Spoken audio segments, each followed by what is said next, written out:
Hello friends, study classes में आप सभी लोग का बहुत बहुत स्वागत करते हैं। फ्रेंड्स, आज के इस क्लास में हम पढ़ेंगे इम्पल्स टरबाइन। और इम्पल्स टरबाइन का जो थर्ड टाइप है compounding of velocity and pressure, इसको आज इस क्लास में हम डिस्कस करेंगे। इसके पहले हम लोग पढ़ चुके हैं कि इम्पल्स टरबाइन का जो फर्स्ट टाइप है compounding of velocity, compounding of pressure, इन दोनों टाइप को हम लोग पढ़ चुके हैं। यदि आप लोग उस वीडियो को नहीं देखे होंगे तो इस वीडियो के डिस्क्रिप्शन में जाकर के उसे देख सकते हैं। सबसे पहले एक बार रिवाइज करते हैं, टरबाइन क्या होता है। तो टरबाइन एक ऐसा मशीन होता है जो किसी लिक्विड, गैस या एयर के काइनेटिक एनर्जी को मैकेनिकल एनर्जी में कन्वर्ट करने का कार्य करता है। और मैकेनिकल एनर्जी जो मिलता है वो हमको रोटरी मोशन के रूप में मिलता है, जो इस टरबाइन के शाफ्ट पे मिलता है। जब इस रोटरी मोशन को हम इस टरबाइन के शाफ्ट को हम जनरेटर के शाफ्ट से कपलिंग के थ्रू जोड़ते हैं, तो इस रोटरी मोशन को क्या मिलता है, हमको जो मैकेनिकल एनर्जी मिल रहा है वो इलेक्ट्रिक एनर्जी के रूप में मिलता है। और जनरेटर हमको इलेक्ट्रिसिटी प्रोड्यूस करता है जब इस शाफ्ट को हम जनरेटर के शाफ्ट से ऐड करते हैं। तो मेन काम क्या होता है टरबाइन का, इलेक्ट्रिसिटी को जनरेट करना, यानी किसी लिक्विड, गैस या एयर के काइनेटिक एनर्जी को मैकेनिकल एनर्जी में कन्वर्ट करके जब इसको हम जनरेटर के शाफ्ट से जोड़ते हैं तो हमको इलेक्ट्रिसिटी प्रोड्यूस करता है जनरेटर। तो ये हमारा टरबाइन हो गया। अब उसमें हम दो टाइप के पढ़े, इम्पल्स टरबाइन और रिएक्शन टरबाइन। इम्पल्स टरबाइन क्या होता है, इम्पल्स टरबाइन बिल्कुल डिटेल्स में डिस्कस कर चुके हैं। इम्पल्स टरबाइन की तीन टाइप्स के कंपाउंडिंग करने का जरूरत क्यों पड़ता है, इसको भी डिटेल्स में डिस्कस किया गया है कि कंपाउंडिंग करना इसलिए जरूरी है, जो हम एयर, लिक्विड या गैस के काइनेटिक एनर्जी को मैकेनिकल एनर्जी में कन्वर्ट कर रहे हैं, वो काइनेटिक एनर्जी को हम मैक्सिमम वर्क में कन्वर्ट करने के लिए कंपाउंडिंग करना पड़ता है। क्योंकि अगर हम सिंपल इम्पल्स टरबाइन को देखेंगे तो उसमें लगभग 70% तक काइनेटिक एनर्जी को मैकेनिकल एनर्जी में हम कन्वर्ट कर पाते हैं, जिससे इलेक्ट्रिसिटी प्रोड्यूस करा पाते हैं। लेकिन जब कंपाउंडिंग करेंगे अलग अलग प्रोसेस के थ्रू, वेलोसिटी का कंपाउंडिंग करेंगे, प्रेशर कंपाउंडिंग करेंगे, प्रेशर एंड वेलोसिटी दोनों का कंपाउंडिंग करेंगे, तो हम मैक्सिमम काइनेटिक एनर्जी को वर्क में कन्वर्ट कर लेते हैं। इस तरह इस नियम को कंपाउंडिंग करने का जरूरत पड़ा। तो दो टॉपिक को हम पहले डिस्कस कर चुके हैं, कंपाउंडिंग ऑफ वेलोसिटी और कंपाउंडिंग ऑफ प्रेशर। आप लोग उसे इस वीडियो के डिस्क्रिप्शन में दिए हुए लिंक से जाकर देख सकते हैं। आज की इस क्लास में हम लोग पढ़ेंगे compounding of velocity and pressure.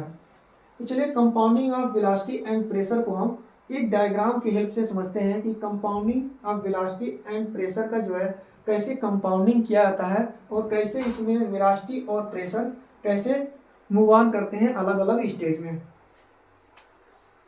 तो फ्रेंड्स, सबसे पहले क्या होता है, जब भी हम चाहे वेलोसिटी हो, प्रेशर हो या वेलोसिटी एंड प्रेशर कोई भी कंपाउंडिंग होगा, तो सबसे पहले हम जो स्टीम आता है हमारा, वो स्टीम आता है कि यहाँ से बॉयलर से मिलता है। और वो स्टीम का हाई प्रेशर और हाई टेम्परेचर रहता है, मतलब हाई टेम्परेचर और हाई प्रेशर पे जो स्टीम प्रोड्यूस करता है बॉयलर, उसको हम यूज करते हैं। और जो भी स्टीम आएगा, सबसे पहला स्टेज हमारा क्या होगा, सबसे पहला हमारा नोजल होता है। नोजल से ही उसको पहले हम पास कराते हैं। और ये नोजल क्या होता है, कन्वर्जेंट टाइप का नोजल होता है। जब भी हम यहाँ पे नोजल यूज करेंगे, कन्वर्जेंट टाइप का ही नोजल यूज करते हैं। यहाँ पे जो हमारा स्टीम आ रहा है, ये क्या रहता है, हाई टेम्परेचर हाई प्रेशर का स्टीम रहता है, जो बॉयलर के थ्रू आता है। इसको हम सबसे पहले नोजल के रास्ते से पास कराते हैं। ये हमारा क्या हो गया, नोजल हो गया। अभी हम क्या पढ़ रहे हैं, compounding of velocity and pressure को पढ़ रहे हैं। तो इसमें क्या होगा, सबसे पहला है हम नोजल लगाते हैं। नोजल के बाद दूसरा जो हमारा होगा, ये होता है मूविंग ब्लेड होता है। ये हमारा हो गया मूविंग ब्लेड।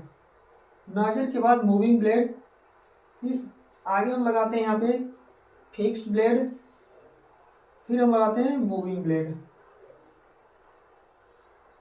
इसको हम यहाँ तक पहले समझते हैं, फिर आगे भी समझेंगे। पहले क्या किए, हम high pressure high temperature steam को नोजल के रास्ते से पास कराए। फिर उसके बाद से यहाँ पे हम लगाते हैं, ये हमारा हो गया मूविंग ब्लेड।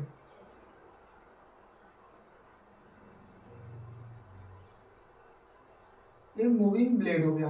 फिर अगला हम जो स्टेज लगाएंगे यहाँ पे फिक्स ब्लेड का, लगाते हैं, फिक्स ब्लेड होता है। फिक्स ब्लेड जब भी रहेगा मूविंग ब्लेड के अपोजिट डायरेक्शन में इसका बनावट होता है, कुछ स्ट्रक्चर इस टाइप होता है। यदि फिक्स ब्लेड जो रहेगा नीचे की साइड में ऐसे रहेगा तो मूविंग ब्लेड इस साइड में, मतलब हमेशा एक दूसरे के अपोजिट डायरेक्शन में इसका स्ट्रक्चर कुछ इस टाइप का होता है।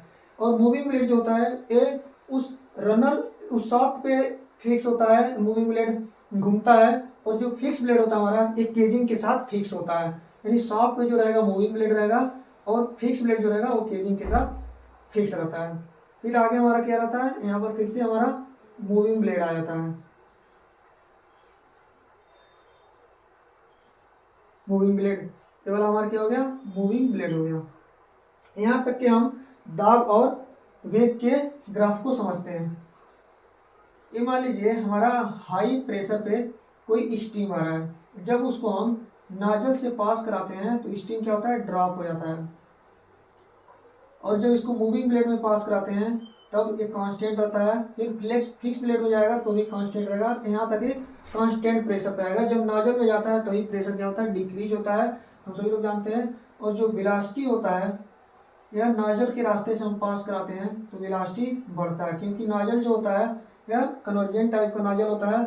और कन्वर्जेंट टाइप के नाजल से किसी भी स्टीम को, एयर को या लिक्विड को जब पास कराया जाता है तो उसका वेलोसिटी बढ़ता है, प्रेशर डिक्रीज होता है। फिर मूविंग ब्लेड में जाएगा, मूविंग ब्लेड में जाने के बाद इसका क्या होगा, मूविंग ब्लेड में जाने पर इसका वेलोसिटी ड्रॉप होगा। क्या होगा, वेलोसिटी यहाँ पे ड्रॉप होगा। फिर फिक्स ब्लेड में कांस्टेंट हो जाएगा। फिर मूविंग ब्लेड में जाने पे फिर वेलोसिटी ड्रॉप हो जाता है। ये हमारा वेलोसिटी ग्राफ है और ये प्रेशर ग्राफ है। तो हम आगे कंपाउंडिंग करते हैं। फिर क्या करना हमको, हम यहाँ पर पढ़ रहे हैं वेलोसिटी एंड प्रेशर दोनों का कंपाउंडिंग पढ़ रहे हैं, इसलिए प्रेशर का भी कंपाउंडिंग करना पड़ेगा। यहाँ पे क्या किए थे हम, वेलोसिटी का कंपाउंडिंग और प्रेशर प्रेशर दोनों का कंपाउंडिंग पढ़ेंगे। फिर आगे हम क्या करेंगे, फिर सेकेंड सेट में हम लगाएंगे, यहाँ पे फिर से हम नोजल लगाएंगे। हम नोजल किस लिए लगा रहे हैं, वेलोसिटी को बढ़ाने के लिए, क्योंकि वेलोसिटी जो है यह काफ़ी कम हो गया है, इसलिए वेलोसिटी को बढ़ाने के लिए आगे फिर से नोजल लगाएंगे। नोजल के बाद फिर मूविंग ब्लेड, फिर उसके बाद फिक्स ब्लेड, फिर उसके बाद मूविंग ब्लेड। क्या हुआ, ये हमारा नोजल हो गया, मूविंग ब्लेड, ये फिक्स ब्लेड हुआ, फिर मूविंग ब्लेड। फिर सेम ऐसे ही हम स्ट्रक्चर यहाँ पर बनाएंगे। यहाँ हमारा नोजल लग गया, कन्वर्जेंट टाइप का नोजल। ये हमारा मूविंग ब्लेड हो गया,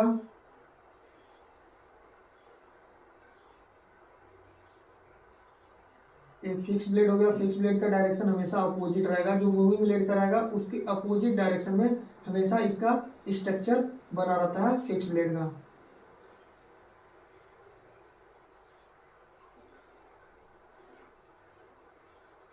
अब यहाँ पर क्या प्रोसेस होगा, जो हमको यहाँ पर लो वेलोसिटी का स्टीम मिला था, इसको जैसे ही हम फिर से नाजल से पास कराएंगे फिर इसका वेलोसिटी क्या होगा, फिर इंक्रीज हो जाएगा, क्योंकि कन्वर्जेंट टाइप का नाजल यूज कर रहे हैं। और जो हमको स्टीम आ रहा है ये नाजल में जैसे ही पास करेगा फिर स्टीम जो है, स्टीम का प्रेशर जो है यह और डिक्रीज हो जाएगा। यहाँ पर क्या देख रहे थे, नाजल से जैसे हम पास कराए स्टीम को, इसका प्रेशर डिक्रीज हुआ। फिर जैसे ही मूविंग ब्लेड में गया, फिक्स ब्लेड में गया, फिर मूविंग ब्लेड में, यहाँ पर कांस्टेंट रहा। लेकिन जैसे ही नाजल में फिर से या स्टीम जाएगा फिर इसका प्रेशर क्या होगा, डिक्रीज हो जाएगा और सेम प्रेशर पे यह यहाँ तक आ जाएगा। लेकिन वेलोसिटी क्या हुआ, वेलोसिटी नाजल में बढ़ा और मूविंग ब्लेड में कम हुआ, फिर फिक्स ब्लेड में कांस्टेंट रहा, फिर मूविंग ब्लेड में कम हुआ। और सेकेंड सेट में हम क्या किया, फिर नाजल से जैसे ही हम इस स्टीम को पास कराए फिर इसका वेलोसिटी बढ़कर ज़्यादा हो गया। फिर मूविंग ब्लेड में गया, फिर इसकी वेलोसिटी कम हो जाएगा, फिक्स ब्लेड में कांस्टेंट रहेगा, मूविंग ब्लेड में फिर से कम हो जाएगा। इस तरह से हमारा दो सेट तैयार होता है, वेलोसिटी और स्टीम दोनों का है। ये हमारा वेलोसिटी ग्राफ हुआ और ये वाला प्रेशर का ग्राफ हुआ।